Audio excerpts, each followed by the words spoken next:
Welcome to class. In continuation to what we have already been discussing about languages in India and languages of India, we have established this fact that India is a truly pluricultural, multilingual society. Multilingualism in India is not exception, but it's a norm. And an average Indian is multilingual. And when we say an average Indian is multilingual, it confirms to all understanding on multilingualism, number of codes or varieties the person speaks in different socio-cultural spaces. So with all those definitions and accepted idea of multilingualism, an average Indian qualifies for this multilingualism notion. And India is truly a multilingual country. In our previous videos and discussions, we talked about uh, the census data 2011, and we saw the number of returns people have returned as their mother tongue. And if you look at the census data from 1961, 71, 81, 1991, 2001, and finally 2011, which is available now, the assertion of mother tongue with different names and designations is in ascending order. So it is increasing. For example, in 2011 census, you have more than 15,659 or something like that returns, raw returns. So, we look at the domains like home, streets, bazaars, school, formal domains like education, administration, governance. You find a very swift and flawless movement and shift from one code to the other by the same individual. And it is a wonderful phenomenon that we find in Indian context, in Indian ecology. Language has never been a barrier in mixing in socio-cultural spaces. So we are going to talk about this beautiful phenomenon and plural phenomenon called multilingualism in context of India. I was referring to census data 1961 and again 1981 and 1991, why they are important. If you look at the facts and figures of this data, you will understand the complexity, at the same time a coexistence of all these languages, right, without any conflict. So multilingualism doesn't portray any kind of challenge in Indian context in mixing, communicating and sharing. Firstly, let us look at the data. Some deductions that we can make out of 1961, 81 and 1991's census survey, census data available to us. So in 1961, census returned 1652 mother tongues and classified them under 193 languages. I will come to each of these figures later on. Let us quote the data from the census. And these 193 languages, distribution of these 193 languages, that census data 1961 gives us is Austric group of languages. 20 languages are listed in that group. Dravidian languages, 20 languages are listed in that group. Tibeto-Burma languages, 98 languages are listed in that group. And Indo-Aryan languages, 54 languages are listed in that group. In 1961 census, 91% of the total population surveyed spoke one of the 15 scheduled languages, and this number rose to 95.58% in the 1981 census. And just to remind you about scheduled languages, if you recall, in our lecture on scheduled languages of India, we talked about the constitutional provision and Schedule 8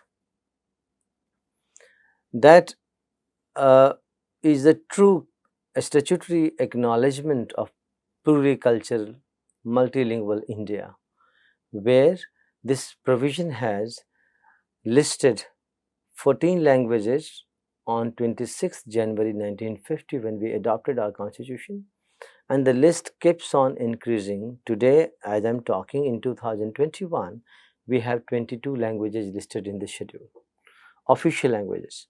So Schedule 8 lists official languages other than Hindi and English in this list.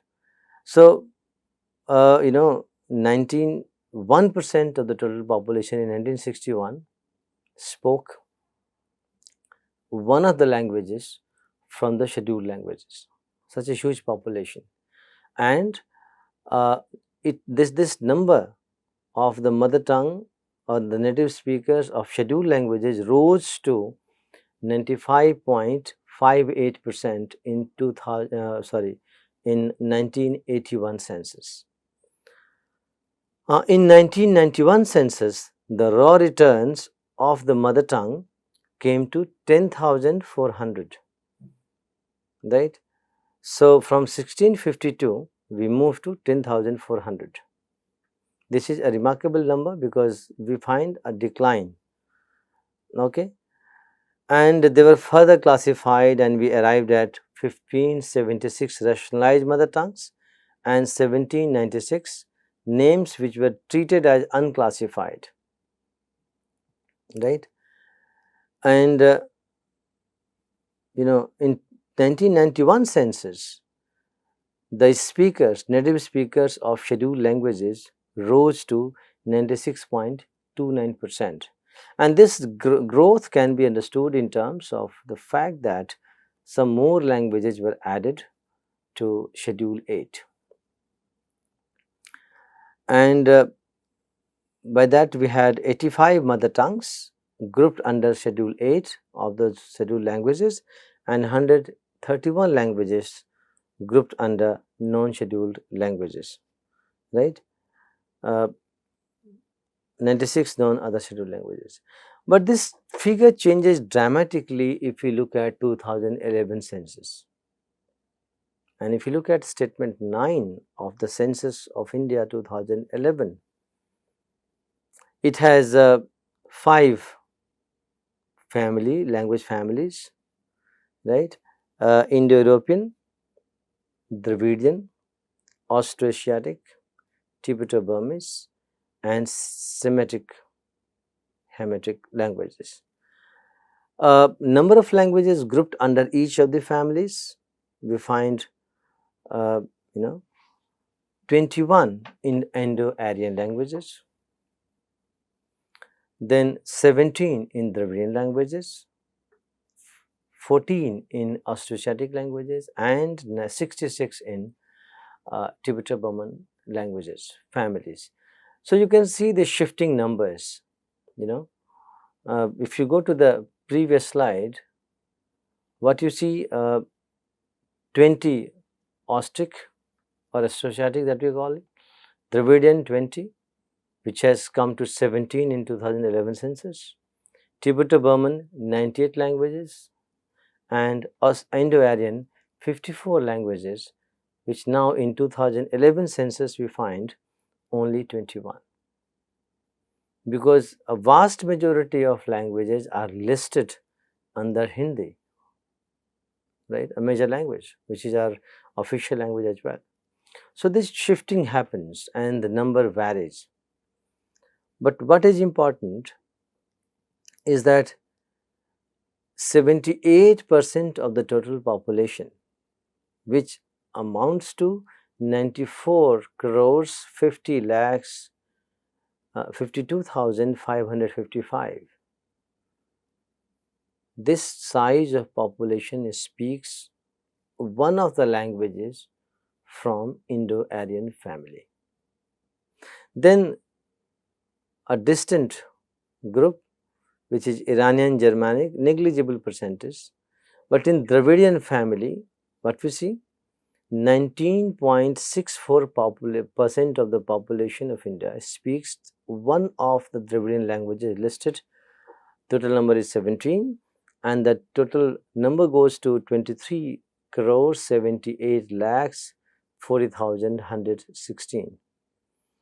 If you go to a distant percentage, that is Austroasiatic, only 1.11% speak one of the languages listed in Austroasiatic family, and only 1.01% of the total population of India in 2011 spoke one of the languages listed in Tibeto-Burman. And mind you, from 96, 98, we moved to 66 only in Tibeto-Burman families in 2011 census. So this is the diversity, state of diversity of languages and societies in the country. So we see the shifting number of speakers, claimants, and the raw returns 10,400 to 2021. 2011 census. We find huge shift from 10,000 plus languages to 15,000 plus languages. A huge increase of 5,000 new designations returned as mother tongue. And that talks about the linguistic identity issues and the tendency of asserting their linguistic identity, right? So that gives you a broad picture of number of varieties, languages, you call them mother tongues, you call them varieties, codes spoken in this country. So India speaks in many languages and writes in many scripts. And this diversity has never been a problem in free mixing, sharing, and communicating with each other. We have already talked about official languages of India and the story of Hindi emerging as official language and English as associate official language. We have already discussed it in our other video. There are other sources which list number of languages and varieties spoken in this country. So, for example, one of the sources like People's Language Survey of India, carried out between 2010 and 2013, identifies 780 languages. So, Census of India 2011 identifies only 121 languages, where 22 languages are listed in the 8th schedule. There are scheduled languages and 99 non-scheduled languages. So, Government of India and its census of 2011 gives us a data of 121 languages spoken in the country, where 22 in the scheduled list and 99 in the non-scheduled list. But here, the People's Survey of India gives us 780 languages, right? So, this categorization and listing of languages in different categories is more of prescriptive, and it has an artificial intervention. Mind you that only those languages are listed and surveyed and put in different class which have more than 10,000 speakers. The census data does not talk about languages less than 10,000 speakers. So that's a different socio-political debate. We'll talk about it in some other lecture.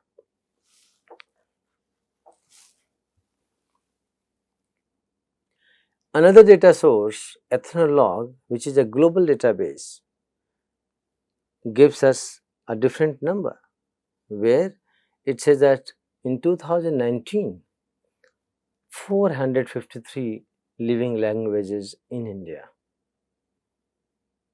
right? And India has the 4th highest number of languages in the world. So it is interesting. So the numbers are not reliable. Depends which source you refer to, you get a different number. But one thing is for sure, that we have a pluricultural, multilingual society that speaks in many languages, a truly multilingual society which has 5 language families, right?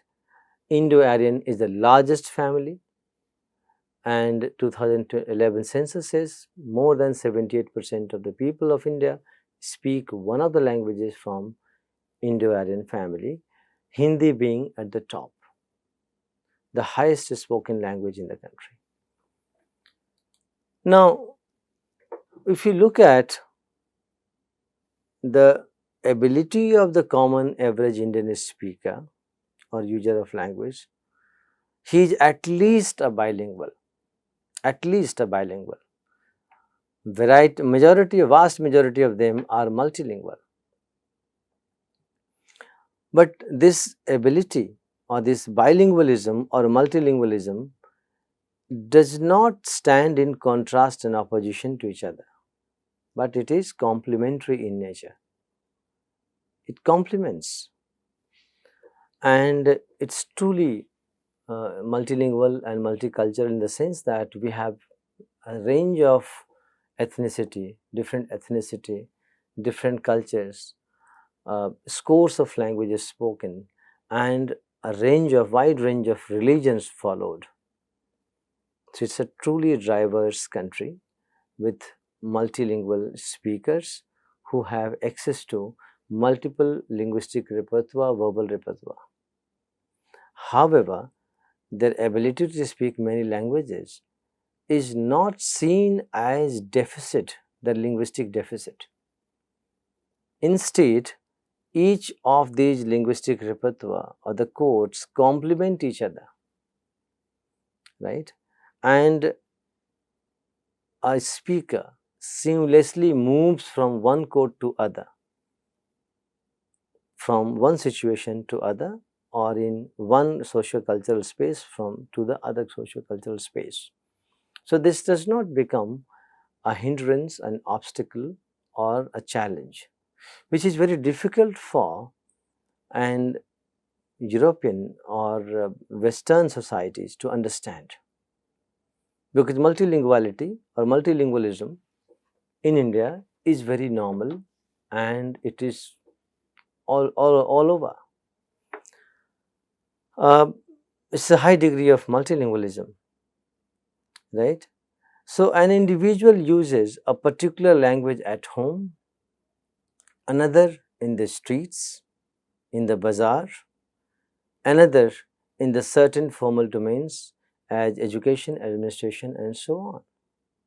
So possibly a person born in North knows Bhojpuri and uses Bhojpuri at home, or Braj at home, or Awadhi at home, and Khadi Boli or what you call Hindustani on the streets. Then Hindi and English in school and university, and of course Hindi and English in administration and formal domains. If he enters into higher education, if he goes to administration, civil services, and judiciary, science and technology, so English becomes prominent.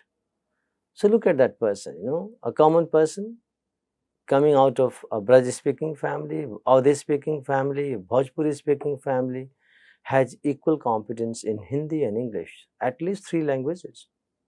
And same is true with anyone from, let's say, Tamil Nadu, anyone from Andhra, anyone from Karnataka. A person may be speaking Tulu at home, and some dominant regional language like Tamil or Telugu in the street, in the bazaars or informal setups, maybe speaking English in school and college, and to a great degree of command on Hindi for other functional purposes.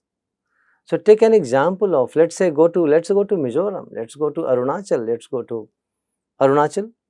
A person may be from Tibeto-Burman area, a person may be speaking Adi language at home, maybe speaking Hindi on the streets and for other administrative purposes, and English in education or formal domains as a contact language. So, an average Indian is multilingual. Take example from any nook or end corner of the country, right? So, it's very common to have a person with mastery in his or her home language, of course, first language, then a regional or state language, which is a dominant language used in the region, if it is different from home language, and for international and national, mixing and accessibility to the opportunities, the person may be knowing Hindi and of course English as a language. So, average Indian is multilingual by nature, and multilingualism is in our DNA. This is very common and frequent, and it is complementary. So, when you travel from one domain to the other, you move seamlessly from one core to the other, and you have equal mastery. And this is the story of all common Indians. And if you are educated, English is added to your repertoire, and you become proficient in English as well. So, this is a very common phenomena. Now, why this Kothari Commission is important? Because if you want to understand the education system vis-a-vis linguistic realities, Kothari Commission was formed on 14th July 1964, and on 29th June 1966, Kothari Commission was dissolved after it achieved its objective, by giving its report. And the Commission recommended adopting a 3-language formula at state levels. This was the first commission of its kind which came up with this idea of 3-language formula, and that is an acknowledgement, a true acknowledgement of the multilingual fabric of the country. And this 3-language formula became the rock bed, very strong pillar in framing policy in education in India. And if you look at new education policy, there is no deviation. We continue with the similar assertion and acknowledgement of multilingualism in the country, in our education system as well. And it intended to promote a language of the southern state in Hindi speaking states and Hindi in southern states, non-Hindi speaking states. It intended to promote Hindi, English and a regional language in non-Hindi speaking states, and Kothari Commission recommended promoting regional languages, Sanskrit as well as international languages, preferably English, in the school curriculum. Right. So, it was a true reflection of the social practices and the society, multilingual society, that we adopted in our education as well. So what is 3-language formula? The need for Kothari Commission, the objective of Kothari Commission is to come up with an uniform policy across the country in education, because there was no uniform teaching system across the country. So, we wanted to have a framework, and Kothari Commission's recommendations are important in that way. So, Hindi was the general medium of instruction in the north, regional languages and English were the media of instructions in other parts, non-Hindi states of the country. This led to chaos and created difficulties for interstate communication and mobility of learners and workers. Therefore, in order to uniformize the system, in 1968, new education policy was derived and a middle path was agreed upon, which is called trilingual formula, 3-language formula, whatever you call it, and given by Kothari Commission. So, it was adopted. So, for students in the non-Hindi states, it mandated lessons in English, Hindi, and a regional language, right? Uh, so, what were the use of it? Why? What was the implicit objective in this trilingual formula? So, the Kothari Commission tried to achieve three objectives uh, in order to minimize the linguistic tension and promote linguistic harmony. They accommodated group identity. So, linguistic identity, and they were accommodated, right? It was an attempt to affirm national unity and also increase efficiency in administration.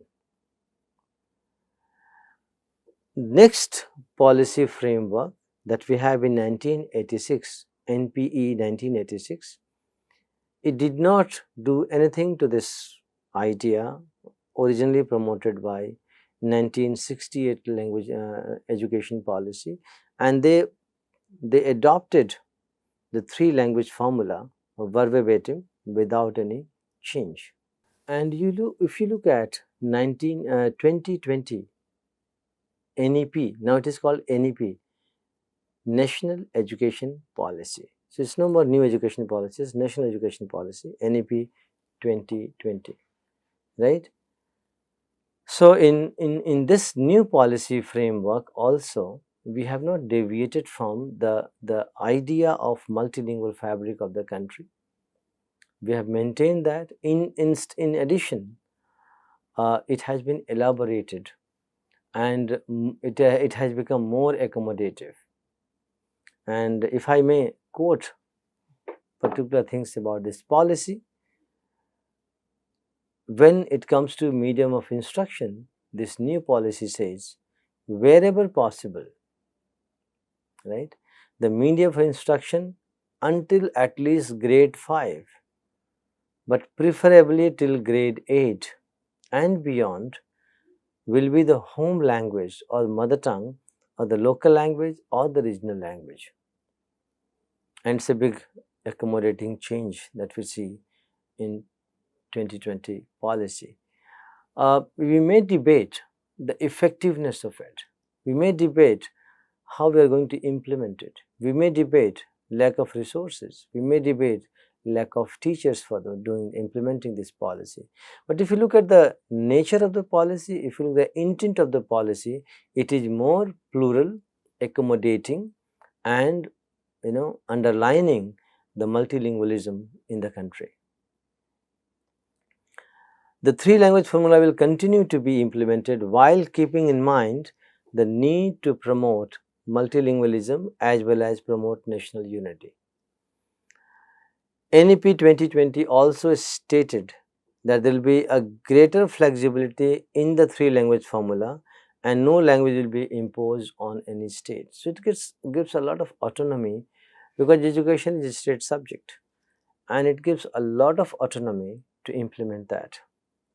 The three languages learned by children will be choice of the states, regions, and of course the students themselves, so long as at least two of the three languages are native to India. So you can see a consistency in the policy from 1968 to 1986 and now 2020. I am not going to talk about the challenges of implementing this policy. That is a separate debate. But what is important to underline here is the statutory acknowledgement of multilingualism in the country. At the same time, the firm belief that multilingualism is not a challenge for free mixing, sharing, and communicating, but in fact it is complementary. Also, it is Schedule 8 and such policies are declaration of the fact that languages enjoy equal respect. Of course, there can be debate about the minor languages which are not listed, minor languages which are not listed in the census data, or those languages which are grouped under one regional major language. So, there are other aspects of it. But overall, if you look at the multilingual picture of India, if you look at the linguistic ecology of India, it's very rare in the world to find five different families, scores of languages, and the aspirations of speakers of these languages, which is growing every day, in the sense that in 61, 7 and 81 you find 10,400 entries as mother tongues, and in 2011 you find more than 15,000. So, we survive through ages in this multilingual ecology, and all the languages present in the country, right, belong to this linguistic ecology, and they are complementary. Perhaps we'll talk about in some of the classes about language contact and variation. I'll also highlight these things where languages are continuously in contact with each other, exchanging with each other, interacting with each other, and the change happens in both directions, and the changes survive, become in gain high currency in practice, and languages change. We have linguistic changes, we have as the society changes, right. We'll talk about minor languages. UNESCO also gives us a list of endangered languages in the country, so we'll talk about language vitalization and language documentation in some of the lectures. But for today, we understand that India is a truly multilingual, pluricultural country, a society where it speaks in multiple languages, it writes in multiple scripts. At the same time, it continues and sustains and continues to be a truly multilingual society, and we have a very high degree of linguistic harmony. There are certain tensions in certain parts, there are certain linguistic tensions in the parts, but perhaps we'll talk about them later on. But the fact is that we have a composite culture, we have a composite society, despite the fact that we have multiple languages and multiple cultures. So, this is it for now in multilingualism in India. We have to remember that an average Indian, look at you for that matter, and you see how many languages you are exposed to, how many languages you have mastered. Look at your home language. If your language is not the language of the state you are in, you have a different home language, you have a dominant state language, regional language, you have access to Hindi, good in Hindi for all functional purposes, and of course you have good command on English. You are a multilingual. You are not simply a bilingual, you are a multilingual.